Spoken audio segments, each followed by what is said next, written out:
Dear students, आज हम बात करेंगे इक्वल मैट्रिसेस की, यानी दो मैट्रिक्स या दो से ज़्यादा मैट्रिक्स आपस में कब इक्वल होंगे। ठीक है, अभी हम देखते हैं जी। फर्स्ट करें, हमारे पास एक मैट्रिक्स है ए, जिसके अंदर कुछ एंट्रीज इस तरह से है जी कि लेट्स से 0 -1 8 7। चलें हम 2/2 ऑर्डर का एक मैट्रिक्स लिख लेते हैं। ठीक है, यानी इसका ऑर्डर है जी 2/2। अब आप देखें, अगर आप नंबर्स की बात करें, नंबर्स के अंदर लेट्स से अगर 7 एक नंबर है, ठीक है, इसके इक्वल नंबर कौन सा होगा? ऑफ कोर्स 7 होगा। रिफ्लेक्सिव प्रॉपर्टी के मुताबिक कोई भी नंबर अपने रिफ्लेक्स के इक्वल होता है, यानी अपने एक्स के इक्वल होता है।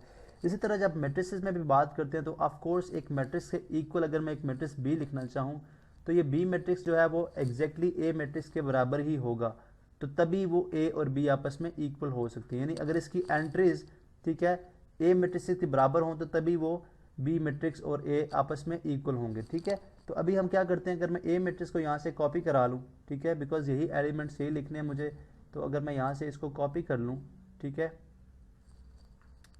और इसको पेस्ट कर दें हम, तो अगर आप देखें तो यही बेसिकली बी मैट्रिक्स है हमारा। ठीक है, यही जो मैट्रिक्स है हमारा ये बी मैट्रिक्स है। ठीक है, अब आप देखें कि हमने बी मैट्रिक्स ड्रॉ किया, इसके अंदर इक्वालिटी का साइन लगा दिया, इसके दरमियान में इक्वालिटी का साइन है जी। ठीक है, ये बी मैट्रिक्स है। अब हमने देखा कि ए और बी आपस में इक्वल हैं। कैसे इक्वल हैं? बिकॉज इसके अगर आप यहाँ पे देखें, इसकी पोजीशन के हवाले से देखें तो हम यहाँ पे अगर आप बात करते हैं ये फर्स्ट रो फर्स्ट कॉलम है। ठीक है, ये वाली पोजीशन है, हम इसको A11 कह देते हैं। ठीक है, जैसे कि हमने डेफिनेशन के अंदर देखा, ये फर्स्ट रो सेकंड कॉलम है। ठीक है, ये first row third column, sorry second row first column है, और ये सेकंड रो सेकंड कॉलम। इसी तरह से इसकी भी पोजीशन ऐसा ही है, यानी A11 A12, इसी तरह A21 और A22। तो अगर आप यहाँ पे देखें कि A11 जो है वो इक्वल है A11 के, यानी A11 ऑफ किसका? A का। ठीक है, यानी बल्कि इसको ऐसे कर लेते हैं, प्रॉपर इसको नेम कर दें, A11 of A is equal to A11 of B। ठीक है, इसी तरह A21 of A is equal to A21 of B, यानी ये मैं पोजीशन की बात कर रहा हूँ। ठीक है, नहीं वो एलिमेंट जो इस पोजीशन पे है, इस पोजीशन पे वापस में इक्वल है, जो आप यहाँ पे देख सकते हैं। तो अब हमने देखा कि जी इक्वलिटी के लिए जो क्रॉसपॉन्डिंग एलिमेंट्स हैं उनका आपस में इक्वल होना जरूरी है। अब जब हम क्रॉसपॉन्डिंग एंट्रीज की बात कर रहे हैं, यानी A11 के क्रॉसपॉन्डिंग A11 है, A12 के क्रॉसपॉन्डिंग ये A12 है। ठीक है, जब हम क्रॉसपॉन्डिंग एंट्रीज की बात करें तो ऑफ कोर्स कोई भी ऐसी एंट्री नहीं है जो एडिशनल हो। जब कोई भी ऐसी एंट्री एडिशनल नहीं है तो हमें ये बात समझ आ जाती है कि इनका फिर ऑर्डर भी एक जैसा है। अगर आप देखें कि इस, क्योंकि हमने कॉपी पेस्ट ही किया था बी को, तो अगर इसका ऑर्डर 2/2 है तो ये जाहिर सी बात है कि मैट्रिक्स बी का जो ऑर्डर है वो भी क्या होगा? 2/2 ही होगा। ठीक है, अब आप देखिए कि कोई भी मैट्रिक्स अपने जो है वो अपने ही मैट्रिक्स से इक्वल है। हाँ, इसको रिप्रेजेंट करने का एक तरीका ये हो सकता है, लेट्स से कि अगर हम इसको सम या डिफरेंस के अंदर लिखते हैं, जैसे मैं लिखता हूँ जी कि ए एक मैट्रिक्स है जो कि, चलें यही मैट्रिक्स लिख देते हैं ऊपर जो हमारे पास है, क्या है जी 0 -1 और 8 7 0। इसको चलें एम नाम दे देते हैं, नाम चेंज करते हैं, 0 -1 7 और 8। ठीक है, चले अगर एलिमेंट्स चेंज भी हो जाएं तो कोई फ़र्क नहीं पड़ेगा। अब अगर मैं एक मैट्रिक्स लिखता हूँ लेट्स से एम एन, ठीक है, जो मुझे इक्वल लिखना है, लेकिन मैं एक मुख्तलिफ अंदाज में कैसे लिख सकता हूँ जी? -7 + 7।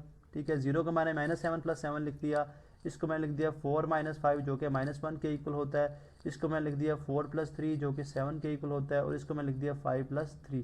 तो आप देखें ये दोनों मैट्रिक्स आपस में इक्वल है, यानी अगर आप इसको सॉल्व करें तो सॉल्व होके बिल्कुल इसकी कॉपी ही होगा। ठीक है, बिल्कुल एग्जैक्टली एम के इक्वल होगा, तो हम कह सकते हैं कि M is equal to N. ठीक है, ये तो आपने देखा जी इक्वालिटी, दो मैट्रिसेस के इक्वल होने की जो कंडीशंस हैं। क्या कंडीशंस हैं? दो कंडीशंस हैं, ये आप लिख भी देता हूं मैं कि ऑर्डर ऑफ मैट्रिक्स इक्वल होना चाहिए, यानी एक ऑर्डर इक्वल होना चाहिए दोनों का, और दूसरा क्या है जी?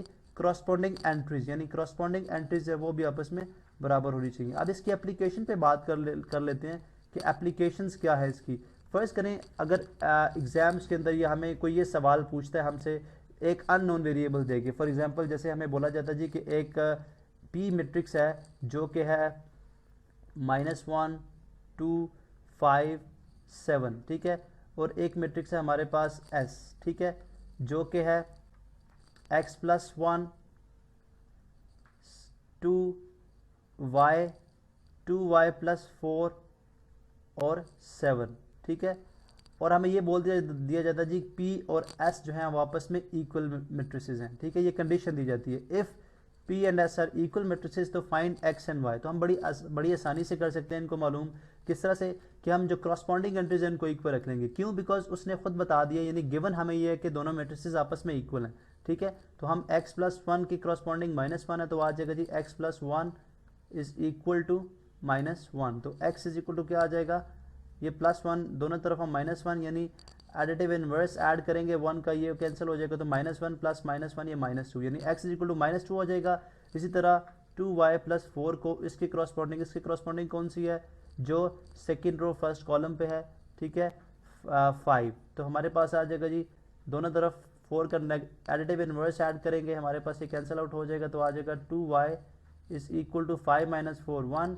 एंड अब यहाँ से अगर थोड़ा सा इसको हम नीचे करें तो हमारे पास y क्या आ जाएगा, दोनों तरफ 2 इधर मल्टीप्लाई हो रहे हैं, दोनों तरफ हम इसके एडिटिव मल्टीप्लिकेटिव इनवर्स से मल्टीप्लाई करें या 2 से डिवाइड करें तो हमारे पास 2 कैंसिल आउट हो गया, हमारे पास 1 आ जाएगा 1/2, y आ जाएगा 1/2। तो आपने देखा कि जब ये कंडीशन गिवन हो जी दो मैट्रिसेस आपस में इक्वल हैं तो हम उनसे अननोन वेरिएबल्स भी फाइंड आउट कर सकते हैं। तो आपने देखा जी ये हमारे इक्वल मैट्रिसेस कब होते हैं, उनके लिए क्या कंडीशंस हैं और उनको अप्लाई करके हम अननोन वेरिएबल्स को किस तरह से फाइंड आउट करते हैं।